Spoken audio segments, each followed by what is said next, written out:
they dread on history. They're like, oh, negative, like talk like crap about like what happened in the past. Don't talk crap about what happened in the past. Don't talk about your hardships. Learn from it. Like this is what we see in history time and time again.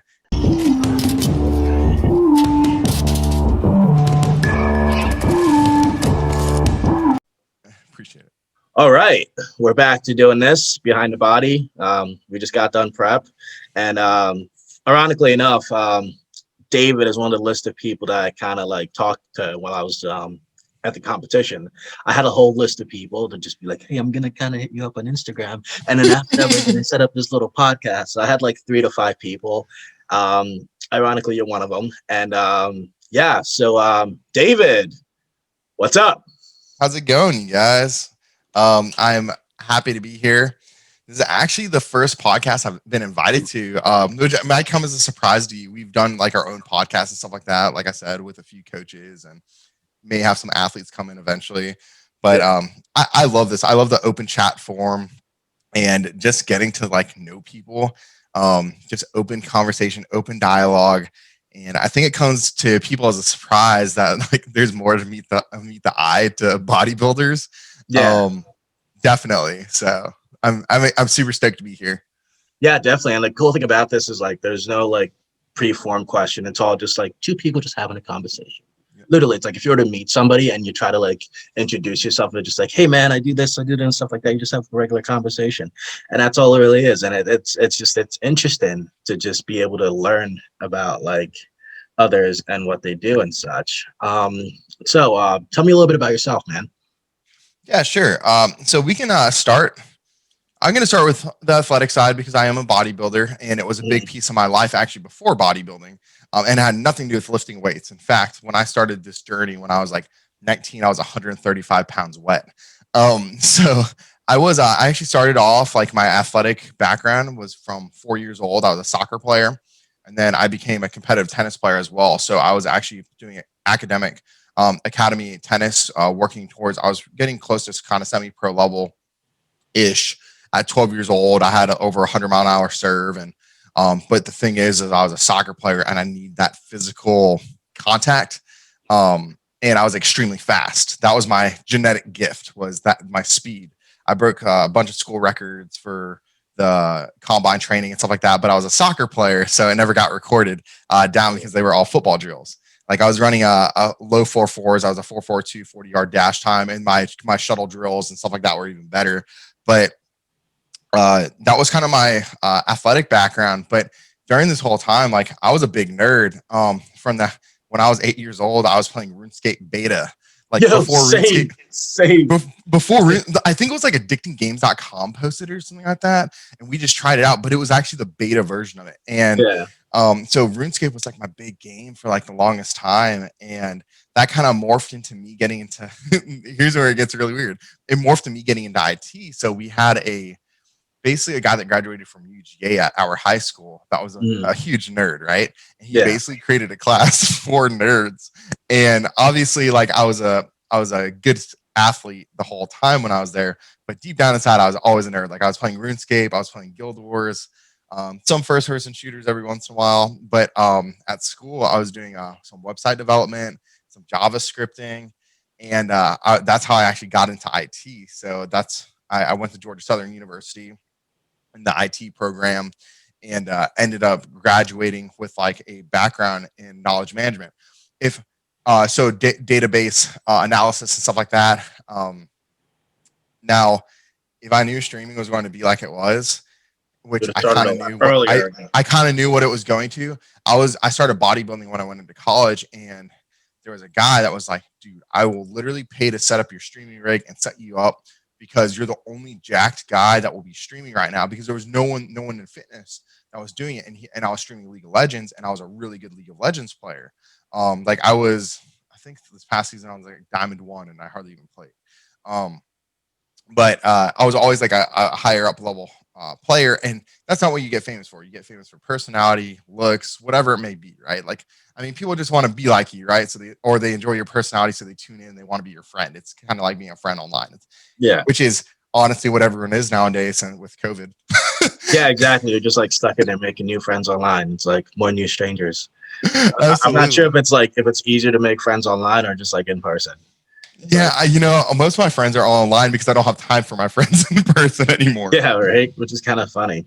Um, that's so interesting that you mentioned RuneScape because when I was younger, around like that exact same age, like 10 or 12, I actually played RuneScape. I guess it was post beta version. Yeah. And, that actually led me from just RuneScape to playing again. I also played Guild Wars when I was younger, and I played Silk Road Online, and I played World of Warcraft. I played was it Aeon? I AION?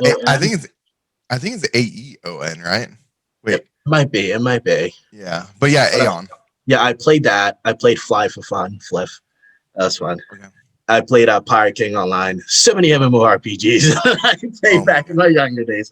So many. And I had a really good time. And I never I actually just stopped recently because like I don't have like the computers nowadays are just so like high tech to you for you to have like a really good streaming or like a good like MMORPG like experience. Your computer has to be like top notch because I have always had like horrible graphics in terms of like my computer I'm playing my games, and then my gigabytes, especially my RAM, was like always like 1 2. That doesn't really do much for like processing speed, so that was kind of annoying. But yeah, like all that stuff is just so interesting that like I tend to find that most bodybuilders, especially those who take it to like a higher level, have always been so like I guess attracted to video games, to anime, comic books, and stuff like that. Like, why do you think that is? You know, so I think we can all relate this all back to Dragon Ball Z. Let's be honest. I think we all can relate getting big to Dragon Ball Z. And you saw Goku go from little Goku to all of Mm, a sudden, like, where did the shoulders come from? You can grow shoulders like that. And yeah. then we can also kind of like, if we want to relate it to a real life person, Arnold is the only one, like, when we were really young, Mm, that we had to really look up to because he was the only person mainstream media in front of us. We didn't watch Generation or Iron or whatever it was, Pumping Iron from back in the day. We had like Predator versus Alien, or no, Predator. Actually, the first Predator. That was like one of the first movies that I saw with Arnold and stuff like that. I was a big movie buff with my father, but when it comes to anime, I think it was like Dragon Ball Z that kind of set it in stone. We're like, we want to be shredded, we want abs. Oh, I want chest and shoulders like that. So I think we mainly got into like more calisthenic stuff because I mean, who has a massive gym in the basement? Unless your dad's a bodybuilder, he's not taking you to a gym. yeah, exactly. So, like, I mean, you might get lucky to get 20-pound dumbbells. Now, my dad grew up in New York, so he was actually into lifting when he was younger and got bigger. He kind of was like me, where he started off small, and then he went through puberty when he was lifting, and hardly anyone lifted in New York City. And my dad was a badass back in the day. He's definitely like mellow and softer now, but he grew up in Brooklyn, New York, when it was pretty hard. Yeah. And so we actually ended up getting a gym, but like that didn't even come into play until later on. But it was like something about like just like leveling up. Like and I think that's a aspect of life that we like strive for. And it's not just bodybuilding. It's not just our physique. It's literally like we're trying to get to the next level. We're trying to get to level. Yes. And like if we're not hitting like level 9,000, that's not good enough because now Yeah. It's there's always someone that else. constant strive for progression.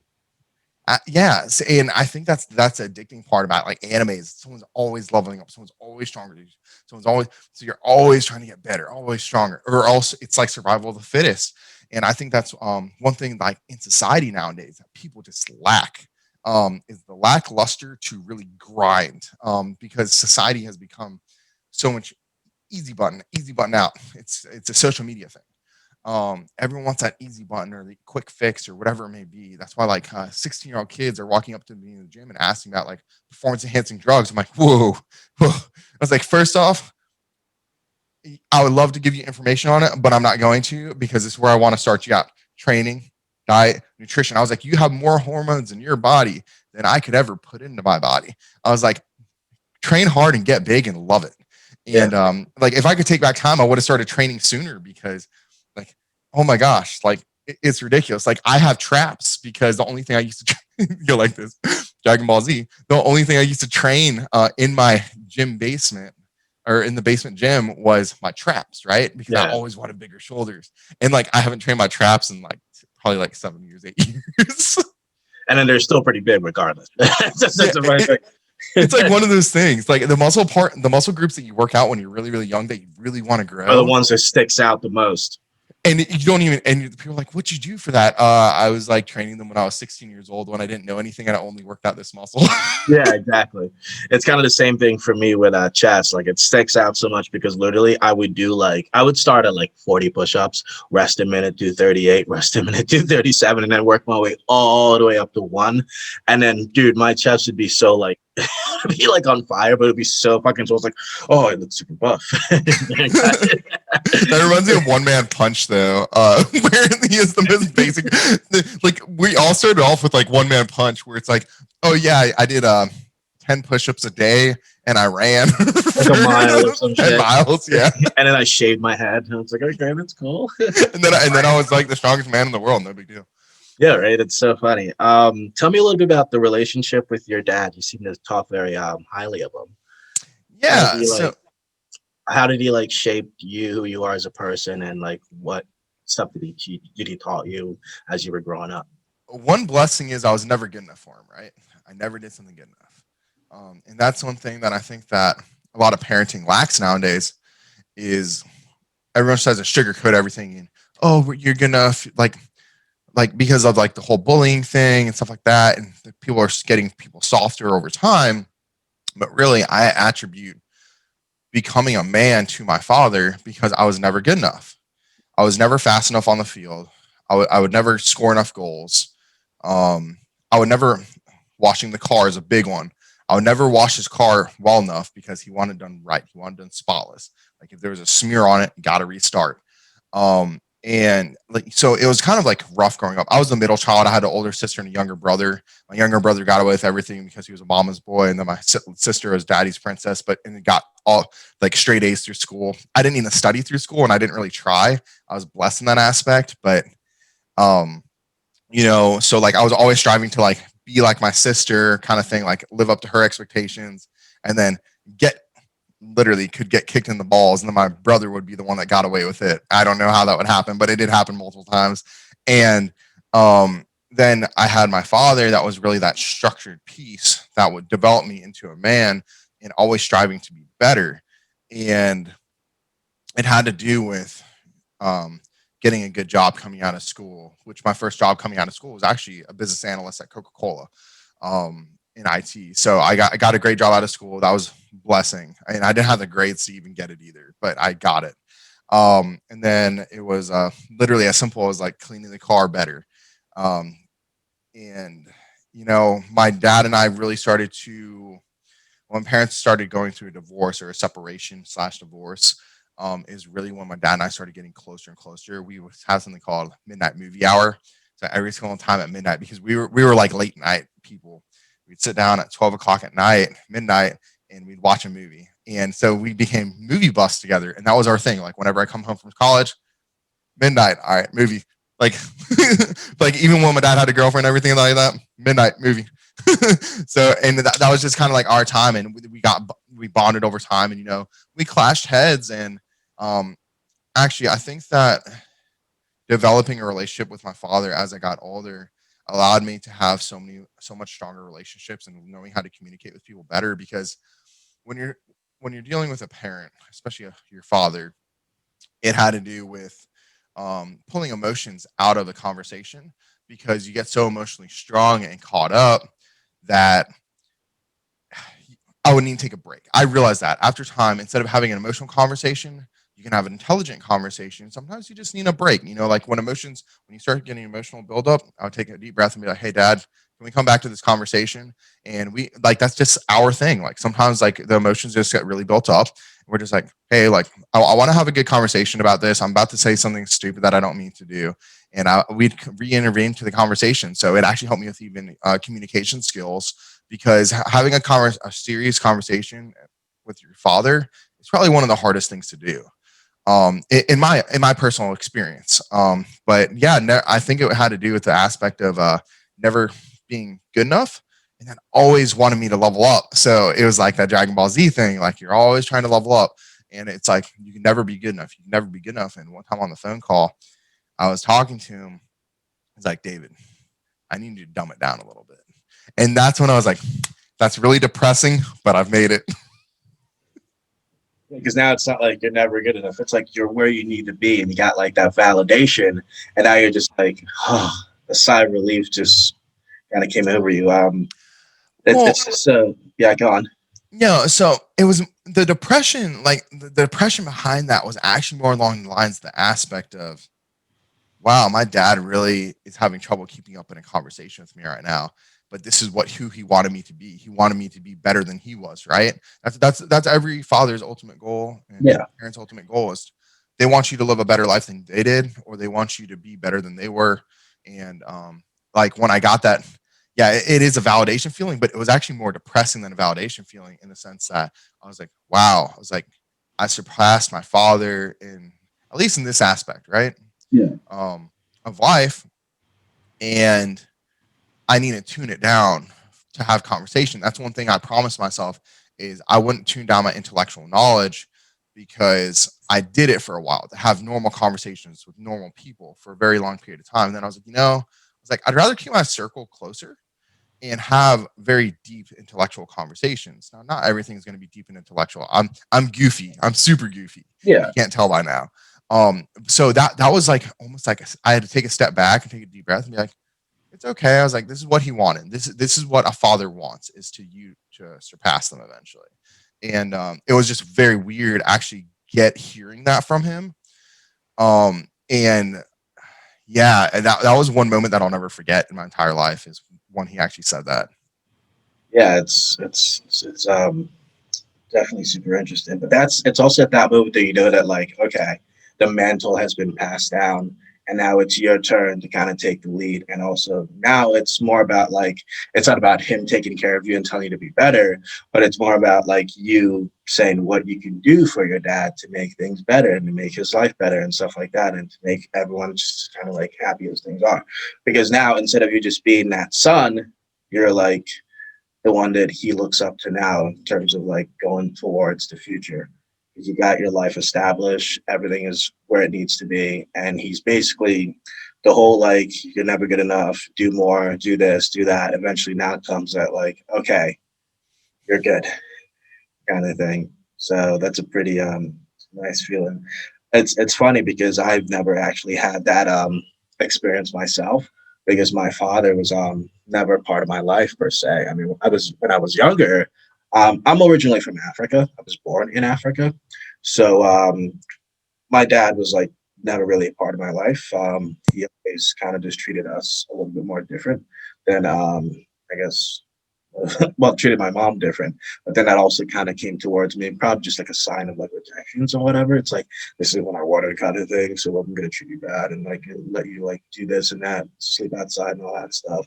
And growing up, seeing that from when I was younger, it kind of makes me like resent my father, but it also makes me not want to be like him. So not having him in the picture made me just want to, again, it's a different form of like always wanting to be better and stuff like that. Now I don't have anyone to tell me, hey, you're not doing this right, you have to do better. I just have to tell myself that, to have to be like, okay, you have to do better, you have to do this, the grades wasn't enough, you weren't fast enough, you weren't working hard enough. And eventually just kept on going and going, and created like a never ending cycle of like unsatisfaction. But eventually I did get to the point where I was like, Morse, actually, no, I did not. I'm still going through that process of trying to like get myself to a better position of where I need to be. But in terms of like bodybuilding as a whole itself, I think I found that satisfaction point where, with the whole idea of classic physique, I know that I don't need to get bigger and bigger and bigger and bigger.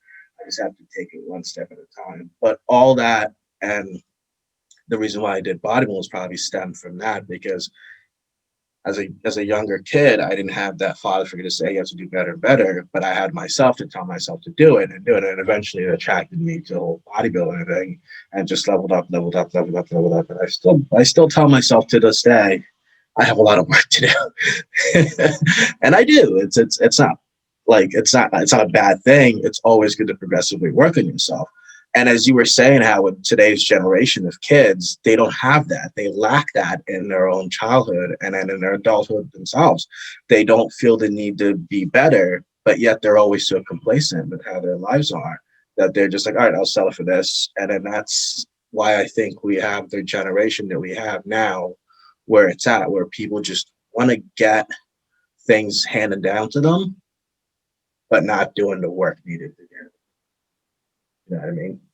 I couldn't agree more with everything you just said. And in fact, the people that come from like hardships or something missing and that can strive to be better from it tend to be the most successful people I know. I know people have come from literally nothing, where they only had their mother, they could hardly be provided for, came out of the hood, went to a school, graduated like valedictorian and stuff like that, became VPs at major company. Like I'm thinking of one guy in particular, but I know a lot of guys that are like this that have come from nothing. They have literally built empires, and like money's not everything, but it is an indicator of how hard someone's willing to work, unless they were born into it, right? But even then, if you can turn $1 million and make it $1 billion, like Trump, like people say, like, oh, Trump was gifted $1 million. Dude, that dude built an empire. I don't care what anyone says. I was like, that's impressive. Yeah, right? Like if he like had that $1 million and just didn't do anything with it, nobody would have said anything. It was like, oh, what a bum, whatever. But like the fact that he was successful towards just creating an empire out of it, I guess you get a little bit of a hater because they know they can't do it. Yeah, absolutely. But I mean, like it's a finances tends to be a indicator of and not for everyone. Like money does not make you happy. Don't get me wrong. Like money, like I know plenty of wealthy people that are just not happy. But what I can say is they're willing to work hard. These guys work day in and day out. They go to the gym. They work on their relationship. They work on their like their business. A lot of times, business prioritizes the other, not always the other two, but you have that recalibration factor and stuff. But they sometimes prioritize business, but they know there's a give and take. And these guys have been through hardships early on in their life, which has made them be successful later on in life because they're not willing to do the hard, gritty stuff. Shoot, when I was a bouncer for 6 years, when I was paying my way through school, so I had a college fund that I ended up getting completely dried out immediately as soon as I went to school, pretty much. So I had to work my way through school. So I went from basically being supported to nothing overnight. And then my best friend ended up taking his life a month later. Those things are what actually gravitated me into bodybuilding, were those hardships. And I was like so depressed to the point where I was so emotionally numb. I didn't even know that I was depressed. I didn't know what depression was. I didn't know like how hard it was to support yourself and stuff like that. But yeah, when I was I forgot where I was going with that, but it had something to do with bouncing and um Basically, you were at oh, the lowest point of your life and you kind of rose back up.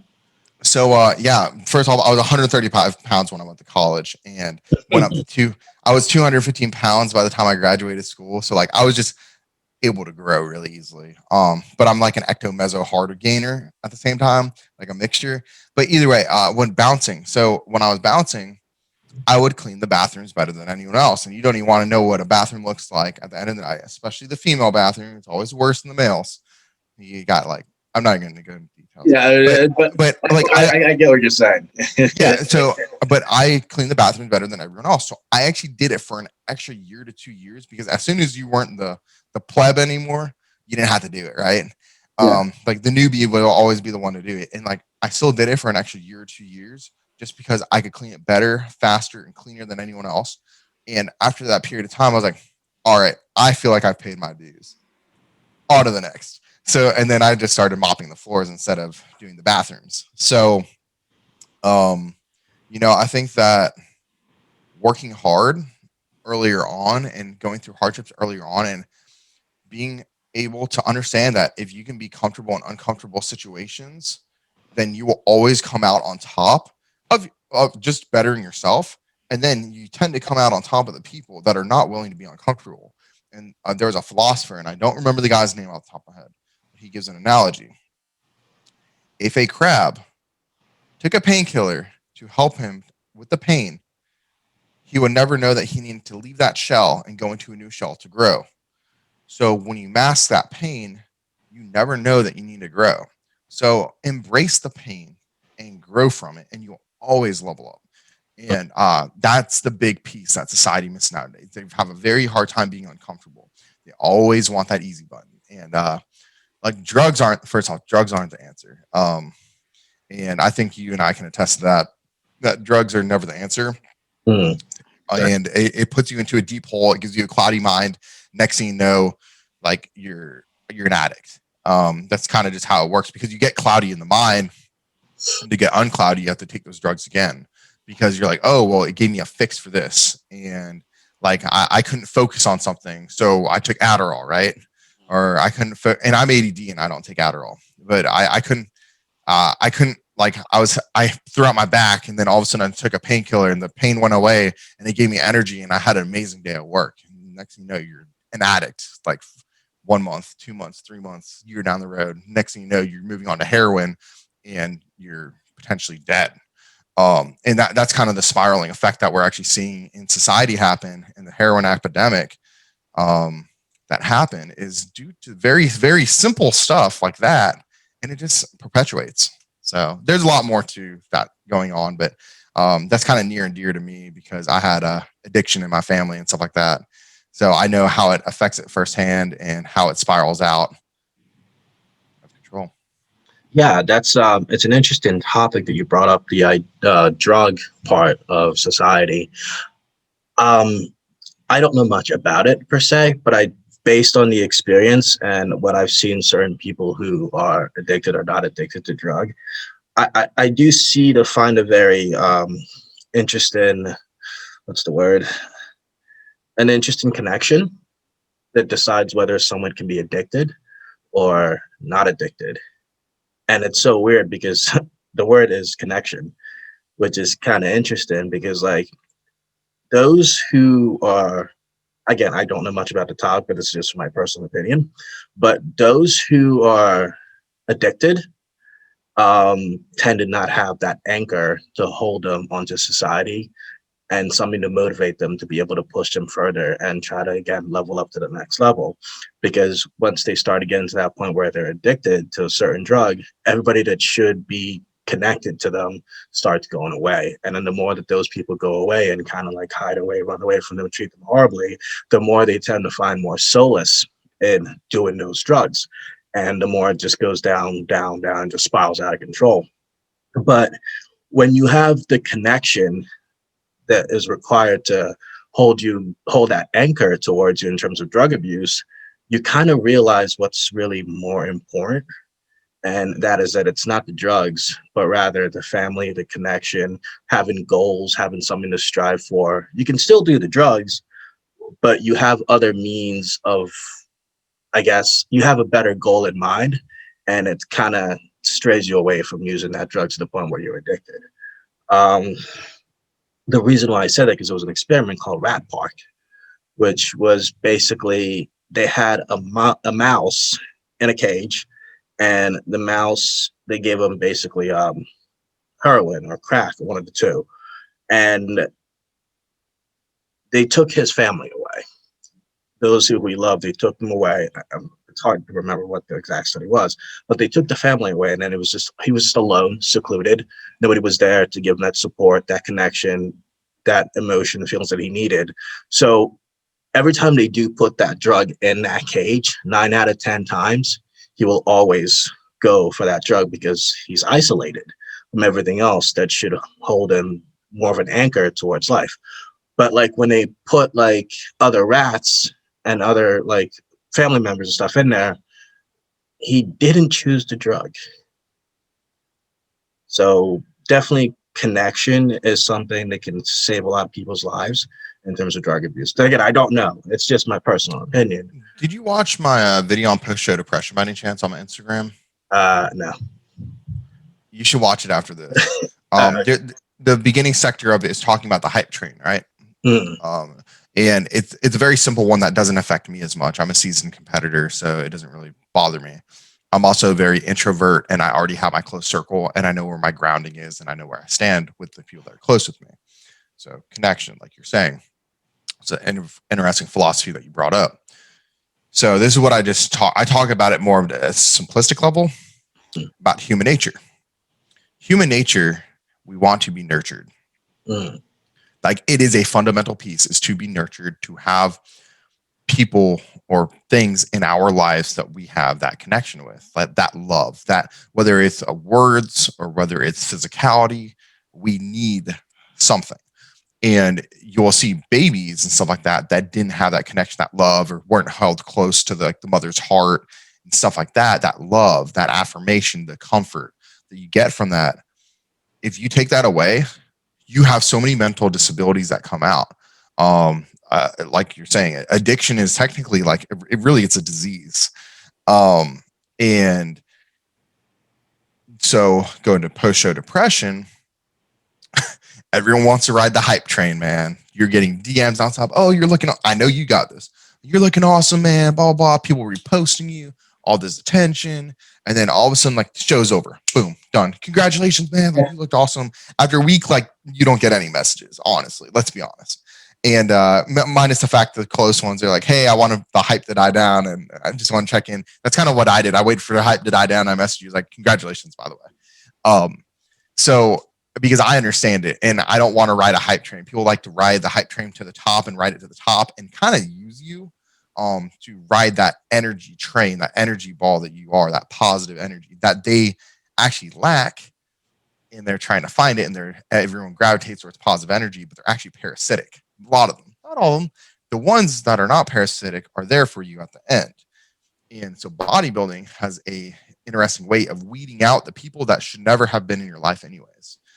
That's one actually thing that used to make me very depressed is that it's a very, very lonely sport. But you realize it's actually not a lonely sport because the people that fall out are the ones that should have never been there to begin with.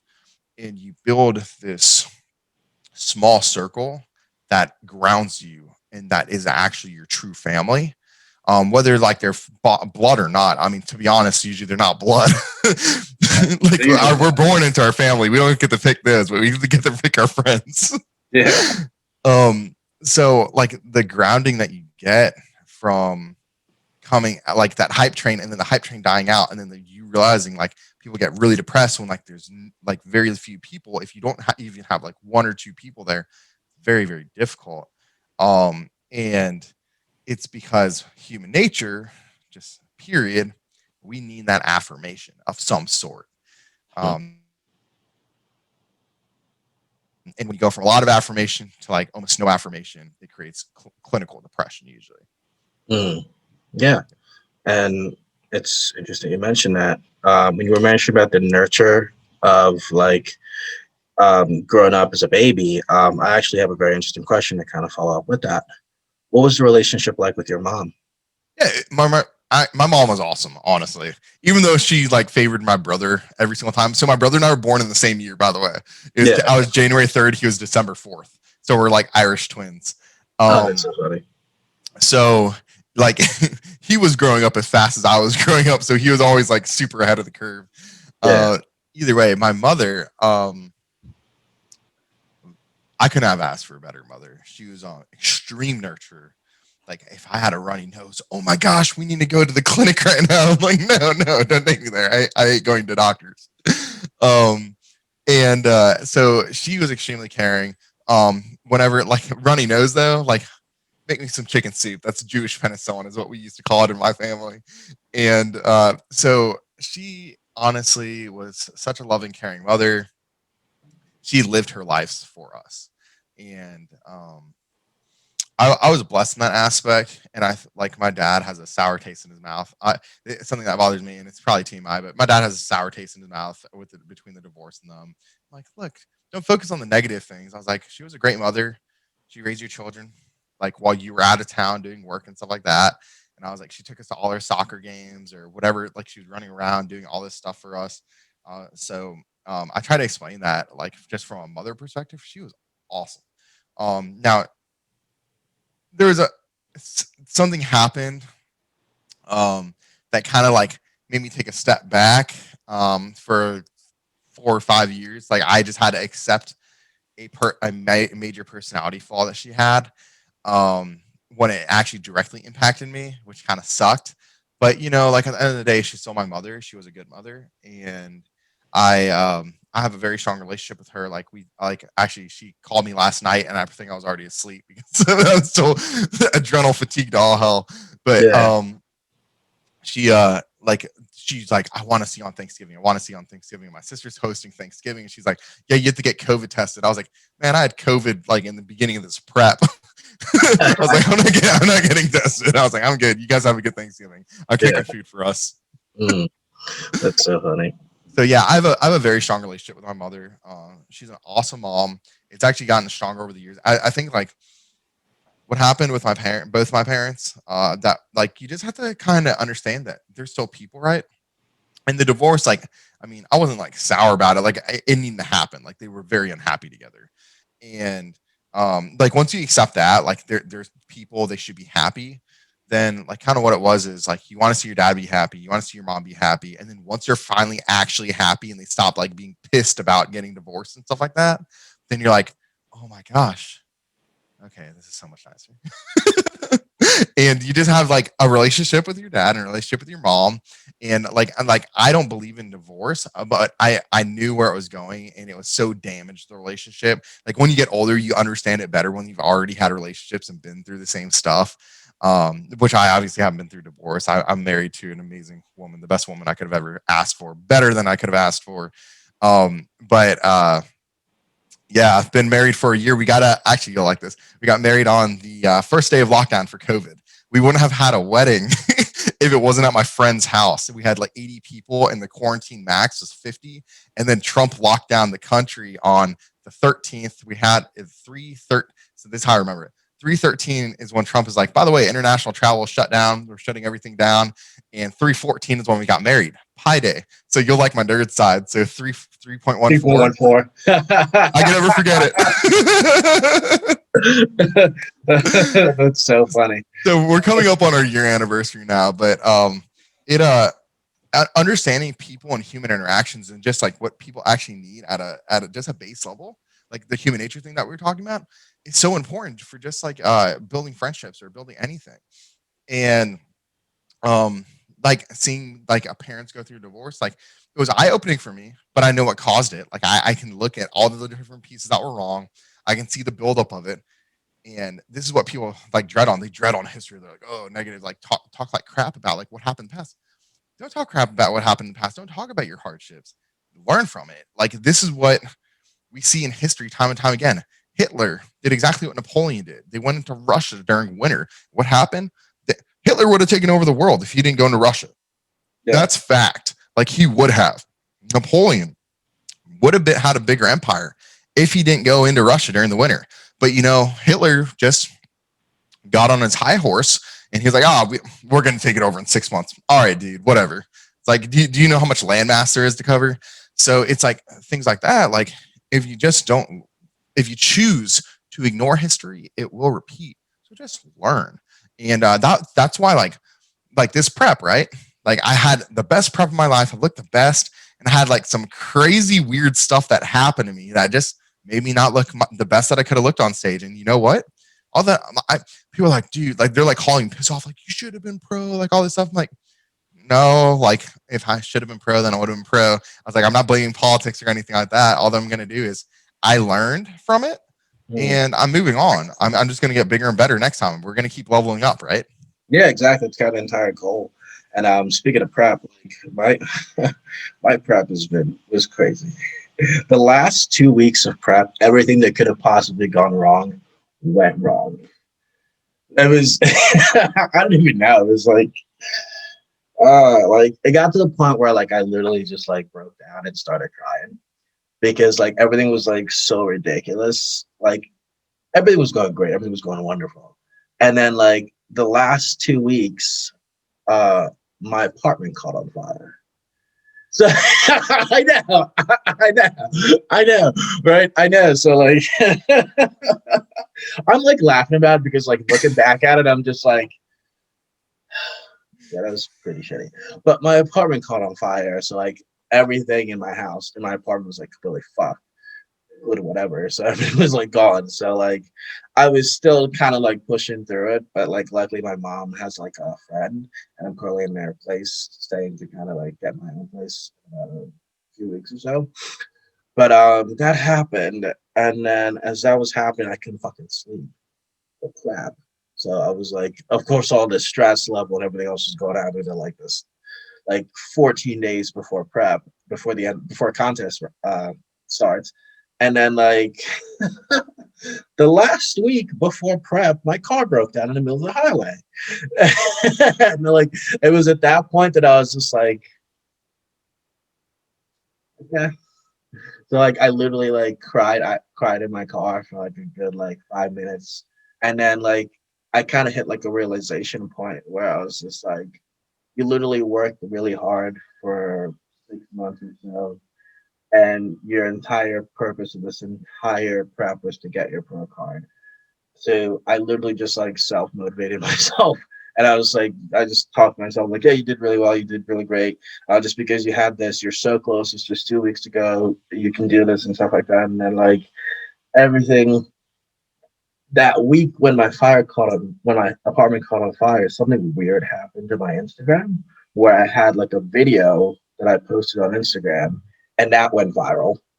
So it was really weird. So that went viral, and then I started getting like a bunch of like, again, it's like the hype train, but it was like the hype train like the weirdest fucking way. You know, it was just like so that was happening, and then like all of a sudden my like videos started getting reposted over and over again, and then like people were just like coming in, adding me and stuff like that, and like my follow went from like 18,000 to like 32,000 within like the past 2 3 weeks or so during prep. And as I kind of just realized, you know what, this is a hype train, but this is a wave that I have the opportunity to ride.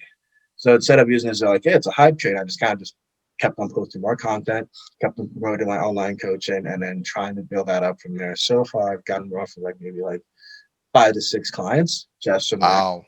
And then I'm just gonna keep on doing what I'm doing because like I'm at the point where it's like it's a hype train, but it's also a wave that I just have to continuously ride and eventually try to ride it as I go. Because I got a bunch of like clothing offering and stuff like that. Got some like whatever, and so yeah, I was like, there is that hype train, and it's slowly dying down now. But at the same time, I don't mind that it's dying down because it was just too much to handle. It was just like a lot of people just, oh my God, it was insane. But now I know that it's kind of slowed down a little. I just got to keep on posting content, do what I have to do, and then try to attract more clients, more followers, eventually kind of just expand as I go because I'd love to be able to coach people at the comfort of my own home and not have to go work at a gym as a PT like every day, which I love to do because that's also not an interesting thing. Like I love working at a gym because you get to share so much like connection. You get to be like around a lot of people. You train like people of all different ages, right? And just like bodybuilders or dudes who just want to get jacked and stuff like that. I train like an older woman who's like 72. I trained some other kid. I trained some young adult. I trained this 40-year-old dude, and it's so cool to have these like conversations with them. And always, it's like a therapy kind of thing in a sense, because you don't know what they're going through, but they're coming in there to kind of work out, and then having me there to kind of like talk to them, just have a good time, and just like have things as flow as it is. It's fun. Like most people hate training at like local gyms or whatever or corporate gyms, but I like it because I like people and people are nice. I have a really outgoing personality, even though I'm a jacked up weird kid. But So, yeah, go ahead. do you want me to talk about? So, you're talking about a hard prep. I'm going to talk about my 2016 national prep. So, I won the first overall classic show in Georgia. Still natty at the time, by the way. Nice. But which doesn't really matter for anything. Like that's what I tried to explain here. I was like, it doesn't matter. But either way, I was getting ready for 2016 prep. Couldn't drop the weight. So I was at 0 carbs, 0 fats for 6 weeks of the prep, I want to say. I had 2 to 3 refeeds during that time, max, on a Sunday. And maybe they were Saturdays, doesn't matter really. During that period of time, 2 weeks out, So so I was doing video. So this is what I was doing. I was doing a meme in the morning. I was doing Yeah. a picture update, a selfie of some sort, and then Mm. I was doing third one was a video log, right? And Yeah. I was talking about like things going into prep and basically knowledge stuff, but it was more of like blogging the competition, but every single week I had a theme. That was kind of what I decided to do. Mm. Um, and I almost died. So 2 weeks, and now I didn't. My apartment didn't burn down, but it started with my apartment, right? So I have severe IBS, and that's why I know so much about the gut. I had IBS, I had SIBO, I had leaky gut, I had GERD, I had all of it, and I cured it all myself. But this is when I still had IBS issues. Well, in my apartment where it all started, we realized that the apartment above us it leaked into our bathroom, and these were older apartments, like super cheap, close to Atlanta, like the cheapest thing you could have found. And but it was just like sopping wet. I'm like, oh crap. I'm not so like we called up the office. We're like, hey, look, like the apartment above us, they're leaking into our apartment. What they ended up doing is they ended up ghetto rigging their washing machine to their sink and it ended up pouring through. So needless to say, they opened it up. We're like, don't open it up until like you get like mold monitors and stuff like that. What did they do? Like they ended up opening it up and patching it up, and we didn't realize that they did it, and they didn't give us any update or anything like that saying that they did it. And all of a sudden, like I go to lay down for bed. My sister and I were living together at the time, and we both wake up at the same time of the night. I think it was like around midnight or so, maybe 1 o'clock ish. And we get out of bed, and I was like, Nicole, is your body on fire right now? Because my ears are ringing. Like I had severe tinnitus. And she's like, I'm having the same thing. Like it feels like her lungs are on fire. And then all of a sudden, like I flip on the switch in the bathroom. I was like, they opened it up. I was like, we have black mold in the apartment. So black mold attacks the nervous system. It can kill you. Yeah. And you have to be living in it long enough, but it attacks the nervous system. Well, IBS, nervous system shutdown will trigger IBS. So what ended up happening is like I call my dad. I'm like, look, like they opened up the because he lived like 30 minutes away or so. I was like, they just opened up the ceiling in the apartment and there's definitely black mold in here. I need to get out of this apartment ASAP. And sure enough, so like I ended up and we were only in there for like 4 to 5 hours or so. I get back home, and meanwhile, I still had like another 20-ish pounds. No, probably around like 14 pounds a drop or so 2 weeks out, which wasn't anything crazy for me. At this time, I think my weight class was like 177 or something like that. It was super low. For me at least, that's super low. And so I ended up driving to my dad's place, and then all of a sudden, dude, you want to talk about not being able to sleep? So my nervous system is being attacked by the black mold that I saw the spores in my lungs at this point, I'm sure. And I was like throwing up blood, having blood coming out of my lungs, blood coming out of my nose from the blood pressure increase, blood coming out the other end too. Like I had never experienced anything like it. And like this is going on for like 3, 4 days. And meanwhile, I work in downtown Atlanta because I'm at Coca-Cola at the time. Yeah. And this is like, oh, you want to talk about traffic, man? That's like a 2 hour drive every day there and then back again. So I had to drive all the way up into the city for my work, and I'm still dealing with the ramifications from black mold. And I was going to take a week off for the show. I always take the last week off, peak week off, just so I can It's usually what I relax. do. Yeah, just so you can relax. And I try to tell everyone if you can't take a week off of work, don't compete. Period. Yeah, exactly. Yeah, I knew that since like 2016. I was like, every time I have a show, I take like a week or two off. That's pretty much it. You have to do it. Like 2 weeks off is like ideal, and that's usually what I do. Mm. But for at least a normal person, I go, you need at least peak week off. I was like, you're not going to be functioning.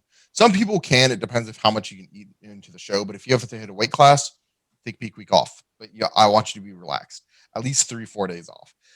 So I show up to work and I'm like sitting there, and then all of a sudden I'm still going to the bathroom. I'm still spitting up blood, and I'm pale as a ghost by this point. By the end of the week, I like ended up storing I think I put on 10 to 12 pounds because my body was just trying to survive at that point, and I still wasn't eating anything, right? Like I was eating protein, which is one of the dumbest things you can do, by the way. Anyone listening to this, don't just eat protein. Your body's going to store the glycogen anyways and kick you out of ketogenesis. All right. So, I, I text my coach. I'm like, I don't know if I can do this. Like I've like had like 30 pounds of drop by this point. And he goes, come over to my place. Can't make this up. You're going to die laughing. So I hate marijuana, right? Like I've smoked like 3 or 4 times my entire life, and I've always gotten way too high and been really uncomfortable. I was like, I don't like this stuff. Hadn't smoked for like 6 years at this point, right? Like I think last time I was like 18 or 19 years old. And he goes, all right, I'm glad you're here. Let's get this thing underway. Take a hit. It's like, dude, I don't want to hit. Take a hit. I'm like, dude, I don't want to hit. And he's like, you're not leaving here till you take a hit. So I take a little baby hit, right? Because I always get way too high. And I always hated the feeling of being high. So take a hit. Hands me some really strong stimulants. I think it was like a fat burning supplement and probably caffeine of some sort. He loves stimulants, right? Like he drinks caffeine like nonstop. So he goes, all right, cool. Let's go to the gym. Throws me on this treadmill. He's like, you're on that, or not treadmill, Stairmaster. He goes, you're on that Stairmaster until I'm done with my workout. And it was like 90 minutes. And he's like, and I want you cranking it. By the time I was done, my IBS let up. I ended up passing a bowel movement. And it didn't have to do with the stimulants. It actually had to do with smoking. So that's the first time in my life I actually believe that there's medical use for marijuana. Now, cannabinoids like CBD, I think would have a very similar effect. Now, obviously, then I'm going to fly down to Miami. It's not like I'm going to hop on the plane with marijuana or anything like that. And I also didn't get anything from him. But that was the first time I saw that it can help with IBS. So get down to Miami. I'm kicking on South Beach like a week out. Walked out on South Beach, kicking it with my boy, doing all my cardio, probably 4 hours. I'm probably doing like close to 4 hours a day of cardio to try to drop my weight by this point. I'm not joking. And like working out like an hour and a half a day, whatever I can, which is like, I can hardly move by this point. Stimmed out of my mind. And I step on the scale 3 days out, 24 pounds to go.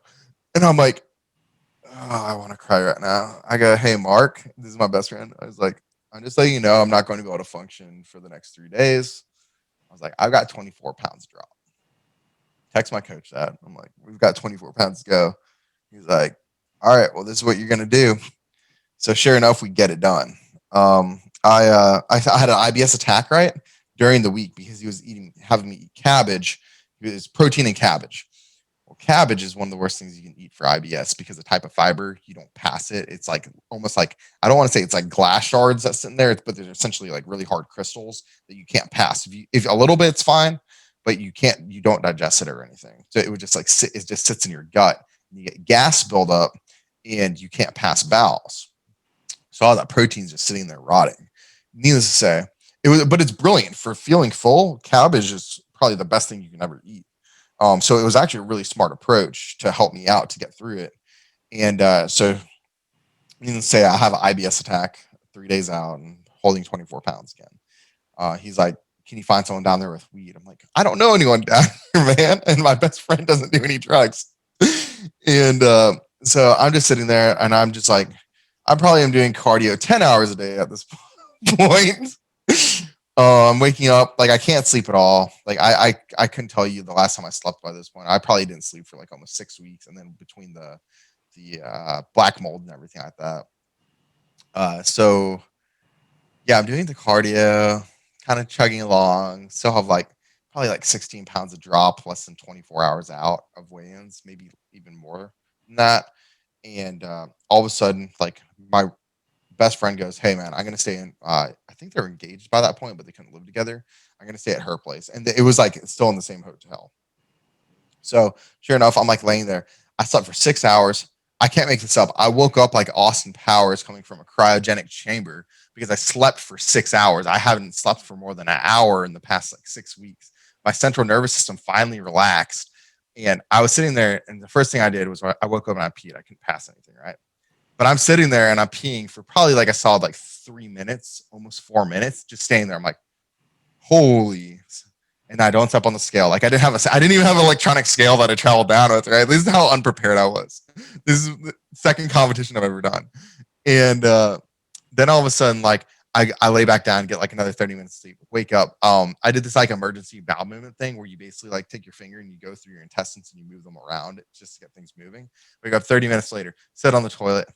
Bro, I had to flush the toilet 3 to 4 times. I passed so much. And then all of a sudden, I'm like crawling my way down to the gym to get step on the scale, right? And I step on the scale, and I all of a sudden I was just like, I made it. I made it. And my face is just pale because I had all my blood and pigmentation, which was out the window. And I'm in Miami, right? And I'm pale as a ghost because I'm pretty sure theoretically what happened is my blood basically went to my organs to make sure I didn't die. Yeah. So that was the hardest prep I've ever had. And the guy that posed me had been in the industry for like 35, 40 years. He's like, I want you to know, he just had a big smile on my face when he went to pose me. He's like, I want you to know, out of all the years that I've lifted, I've heard of this being done 2 times, but I've never actually seen it done. So he thought it was like a myth almost that it could be done, like dropping the weight like I did. And he goes, good job, man. I was like, I don't even know if I want to be here anymore. Like, it was not worth it. It's like time to step on stage for less than 5 minutes. Yeah, exactly. That's how I thought. I'm like, don't worry, yeah. But yeah, dude, it's so interesting. Yeah, it's interesting what bodybuilding does in terms of just like overall supplementing your aspect of life. It's not just like people just going to the gym and just lifting heavy weights and then doing this and that. It carries over to so many facets of your life that most people who don't ever do it or even like put themselves in that position don't understand it. They just think you just go to the gym and you just lift weights.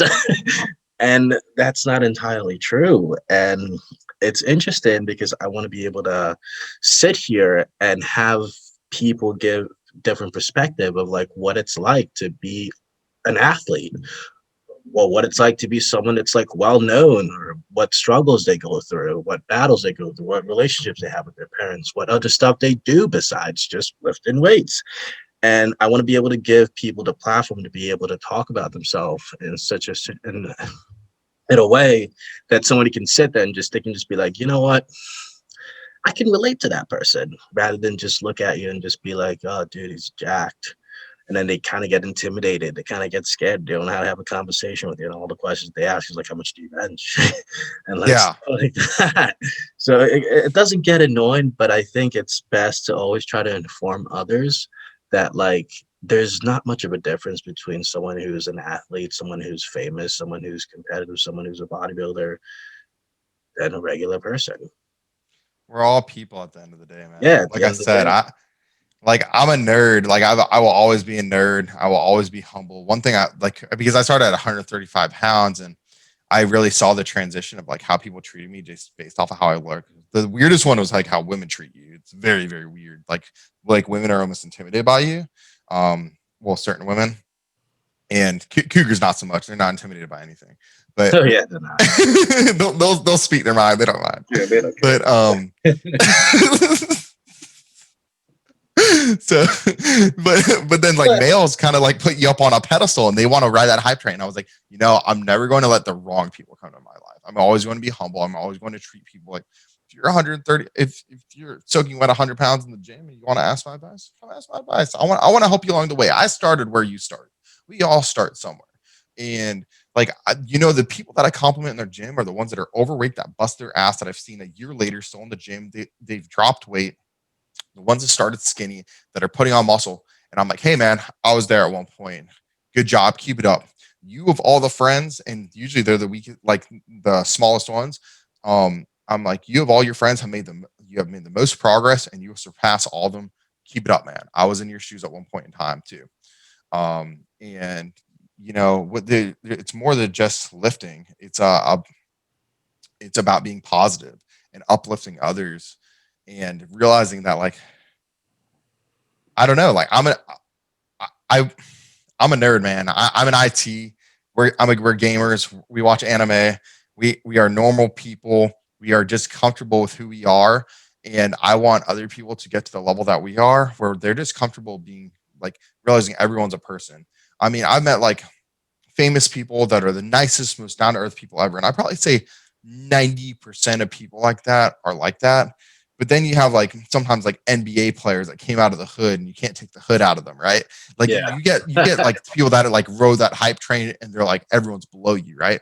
But that's like 10% of people that are like famous, maybe. And you know, they get a bad reputation for all the people that have like big social media followings and stuff like that. Like I don't follow a lot of these women and stuff like that because I don't want to get pink eye. It's all butthole pictures.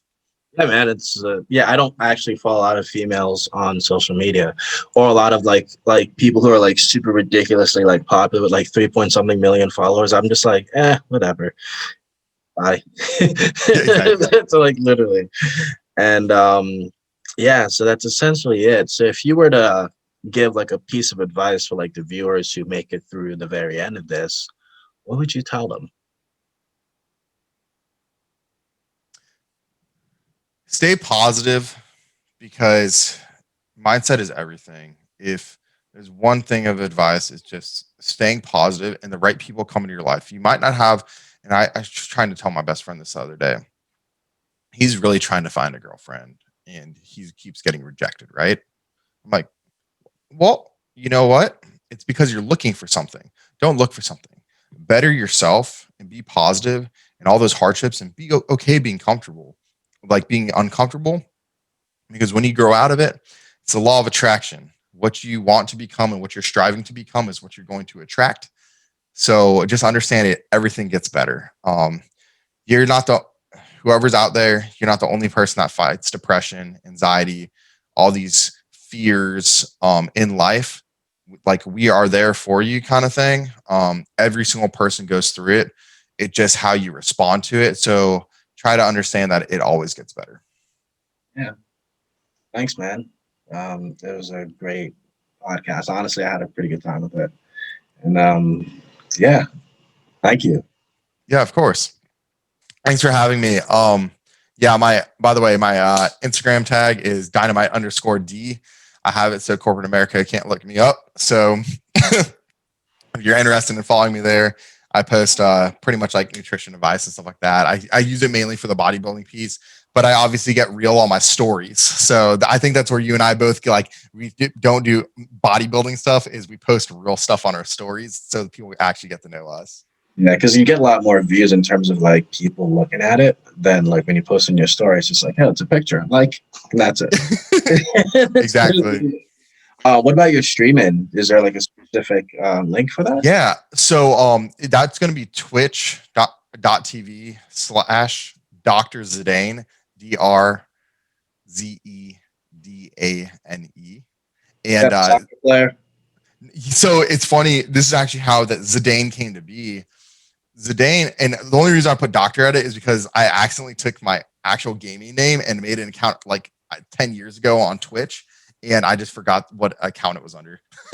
so I locked up the name, but I misspelled the soccer player's name as Zidane, even though it's Zinedine or something like that. And either way, I just misspelled it. I butchered it, and that ended up becoming my gaming name.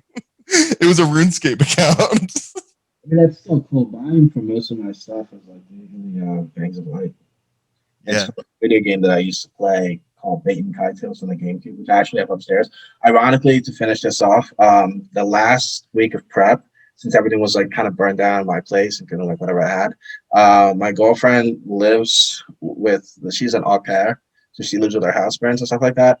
And the guy who she's taking care of, like the kids, his kids, um, he's a nerd. He's a nerd, but he basically like works for a casino, and he has like all these Star Wars stuff, all these like anime stuff. So it was just really weird to like go in there and like we had a conversation. And then I was like, you know what? I want a GameCube. I didn't realize he had a GameCube. And then he's like, you know what? I have a second GameCube. So he gave me his GameCube, and I have one of my favorite video games of all time from the GameCube generation called Bait and Kaitos Origin, which is a wonderful, wonderful RPG game. and I played that throughout the last week of my prep to relax. Wow. Yeah. So GameCube, I probably one of the most memorable games besides like James Bond games on there, and Yeah. Super Mario's obvious, or not Super Mario, but what was it? Smash Brothers. Besides those two, which are obviously infamous, was probably the Fable 1 and Fable 2. Like those were my favorite GameCube games. Fable was for GameCube. It was for Xbox. I'm pretty sure. Was it for Xbox? I thought it was for GameCube for some reason. It might have been. Maybe it was for Xbox. Maybe I'm getting confused because I always went back and forth between the two. Yeah. But then eventually became just an Xbox buff, and now I'm like, PC is life. Yeah. I'm hopefully trying to ride that PC train, get to play some cool MMORPGs and start streaming once I have everything all set up together. Because that'd be fucking great. Just like people and stream. Absolutely, man. Like I want to actually streaming partner. Anyways, because like two jack dudes streaming. Exactly. Oh my gosh. Yeah, so like I'm trying to build up my following a little bit there, but like I was actually, when I was unemployed, when I got laid off, I was streaming like 8 hours a day. So I was treating it like a full-time job, and I was growing pretty fast. And then competition prep happened, and obviously job and everything. And I was just like, yeah, it's like stop doing it as much. But I'm slowly getting back into it again with World of Warcraft. So yeah, I'm definitely trying to get back into it. So for the game that I have in mind, it might be WoW, because I guess I'm not sure if it's slowly dying. I haven't been part of the community in a while, but I guess maybe it's growing. Is it growing? So Shadowlands released earlier this week. It's phenomenal so far. They reverted a lot of the bad changes that they did back out of the game and added some stuff back into the game to recalibrate it. It feels like a completely new game. Don't get me wrong, but it feels really good. It's the first MMO that I've been like, I'm actually excited for this in a while. Then the next one that you'll have to check out, but it's not going to release for another 2-3 years. Ashes of Creation will be the future of MMORPGs. That's the one I'm really excited for. But it's 2 or 3 years down the road. Not bad. We can definitely check it. All right, I'm gonna just after this.